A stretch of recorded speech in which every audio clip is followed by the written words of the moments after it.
आज ही Doubtnut app download करें। Doubtnut पर होगा अब आपके सभी मैथ्स, केमिस्ट्री, फिजिक्स और बायोलॉजी डाउट्स का सफाया। बस अपने क्वेश्चन की फोटो खींचो, उसे क्रॉप करो और तुरंत वीडियो सोल्यूशन पाओ। Download now. इस क्वेश्चन में हमें सबसे पहले बताया कि जो एल्काइल हैलाइड्स होते हैं उनके अंदर जो है कार्बन हैलोजन बॉन्ड होता है वो क्या होता है, पोलर इन नेचर होता है, जिसकी वजह से क्या होता है वो न्यूक्लियोफिलिक सब्स्टिट्यूशन रिएक्शन शो करता है। अब हमारे पास कुछ न्यूक्लियोफाइल दिए गए, हमारे पास देखिए न्यूक्लियोफाइल दिए गए कुछ हमारे पास। उसके बाद हमारे पास बताया जो न्यूक्लियोफिलिक सब्स्टिट्यूशन रिएक्शन होता है वो दो टाइप से होता है हमारे पास, कि किस किस मैकेनिज्म से। SN1 मैकेनिज्म बोला गया और एक SN2 मैकेनिज्म। जो SN1 मैकेनिज्म होता है उसके अंदर क्या होता है, दो स्टेप्स होते हैं। एक तो हमारे पास फॉर्मेशन ऑफ कार्बोकेटाइन होता है, दूसरा क्या होता है हमारे पास न्यूक्लियोफाइल बैक साइड से अटैक करता है वो होता है। ठीक है, लेकिन SN2 मैकेनिज्म में क्या होता है कि हमारे पास केवल एक ही स्टेप होता है रिएक्शन के अंदर, जिसके अंदर क्या होता है ट्रांजिशन स्टेट बनेगी और हमारे पास एक न्यूक्लियोफाइल बैक साइड से अटैक करेगा और फ्रंट साइड से दूसरा न्यूक्लियोफाइल लीव कर जाएगा। हमारे पास जो स्टेबिलिटी ऑफ इंटरमीडिएट स्टेट और ये जो कार्बोकेटाइन स्टेबिलिटी है इसके ऊपर डिपेंड करता है हमारे पास रिएक्टिविटी ऑफ एल्काइल हैलाइड। चलिए देखते हैं। सबसे पहले हम देख लेते हैं कि SN1 मैकेनिज्म क्या होता है, SN2 मैकेनिज्म क्या होता है, उसके बाद हम देखेंगे इस क्वेश्चन को। देखिए हमारे पास क्या है कि हमने एक एल्काइल हैलाइड लिया, ये क्या होगा, पोलर इन नेचर होगा। तो हमारे पास क्या होगा कि हमारे पास यहाँ से एक्स नेगेटिव निकलेगा, क्योंकि ये इलेक्ट्रॉन पेयर को खींचेगा, यहाँ डेल्टा नेगेटिव चार्ज होगा, यहाँ डेल्टा पॉजिटिव चार्ज होगा। तो हमारे पास ये क्या होगा, कंप्लीटली अगर ज्यादा पोलराइज होगा तो हमारे पास क्या है, कंप्लीटली ब्रेक होकर हमारे पास एक्स नेगेटिव निकल जाता है और हमारे पास क्या है, आर पॉजिटिव जो ये कार्बोकेटाइन बनता है, ये क्या बनता है हमारे पास कार्बोकेटाइन। तो ये क्या होता है हमारे पास स्लो स्टेप होता है। स्लो स्टेप होगा तो रेट डिटरमाइन स्टेप होगा। अब रेट डिटरमाइन स्टेप में केवल एक ही स्पीसीज इन्वॉल्व है, केवल एल्काइल हैलाइड, इस वजह से क्या हो गया SN1 मैकेनिज्म।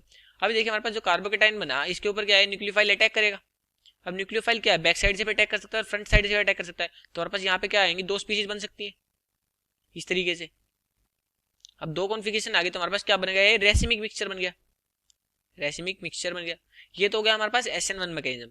अगर देखिए हम SN2 मैकेनिज्म किस तरीके से होगा, जो एल्काइल हैलाइड का बॉन्ड होगा क्या पोलर इन नेचर है, तो यहाँ डेल्टा नेगेटिव यहाँ डेल्टा पॉजिटिव होगा।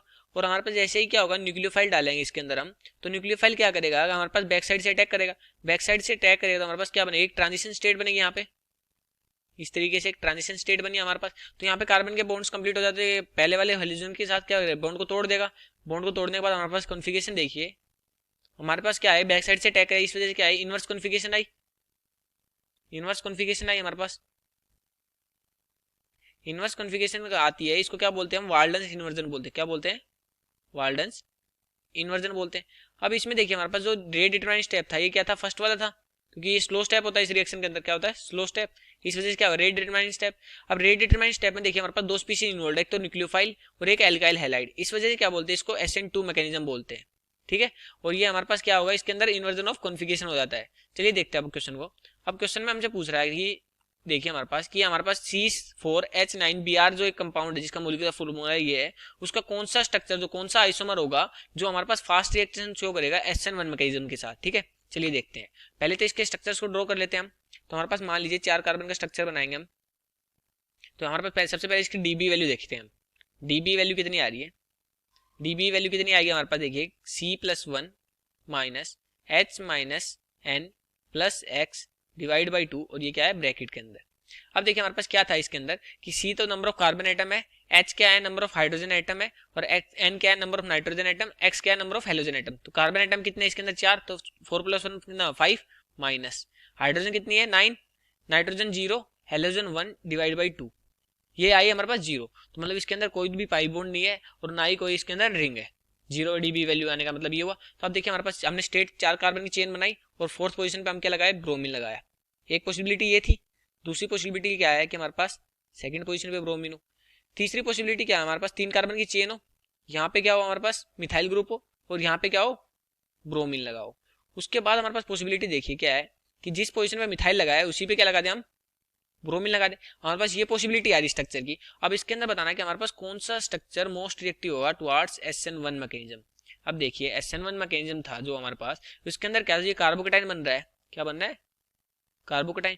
इसकी स्टेबिलिटी पे डिपेंड करेगा हमारे पास रेट ऑफ रिएक्शन, जितना स्टेबल कार्बोकेटाइन बनेगा उतनी फास्ट रिएक्शन होगी। तो हमारे पास देखिए हमारे पास कार्बोकेटाइन देखिए इसके अंदर क्या बनेगा, हमारे पास प्राइमरी कार्बोकेटाइन बनेगा, इसके अंदर क्या बनेगा सेकेंडरी कार्बोकेटाइन बनेगा, इसके अंदर क्या बनेगा फिर से प्राइमरी कार्बोकेटाइन बना, क्या बना प्राइमरी। लेकिन इसके अंदर देखिए हमारे पास क्या बना, टर्सरी कार्बोकेटाइन बन रहा है। तो हमारे पास जो टर्सरी कार्बोकेटाइन होता है उसकी स्टेबिलिटी सबसे ज्यादा होती है। इस वजह से क्या है कि हमारे पास ये वाला जो कंपाउंड आया ये क्या करेगा, सबसे फास्ट रिएक्शन शो करेगा हमारे पास। ठीक है, अब इसका नाम भी लिख देते हैं हम। देखिए हमारे पास 1 2 3, तो 3 कार्बन चेन है तो क्या हो गया प्रोपेन, और देखिए हमारे पास क्या हो गया प्रोपेन हो गया।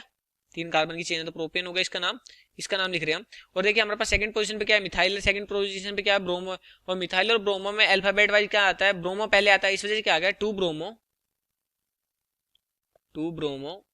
2 मिथाइल प्रोपेन, ये इसका नाम हो गया। तो हमारे पास ये वाला जो इसका स्ट्रक्चर आइसोमर है C4H9Br का, ये सबसे फास्ट रिएक्शन शो करेगा SN1 मैकेनिज्म की तरफ, क्योंकि इसके अंदर क्या बनेगा, हमारे पास 3 डिग्री कार्बोकेटाइन बनता है इस वजह से। Thank you friends. क्लास 6 से 12 से लेके नीट, IIT, JEE मेंस और एडवांस के लेवल तक 10 मिलियन से ज़्यादा स्टूडेंट्स का भरोसा। आज ही डाउनलोड करें डाउटनेट ऐप या व्हाट्सएप कीजिए अपने डाउट्स 8400 400 400 पर।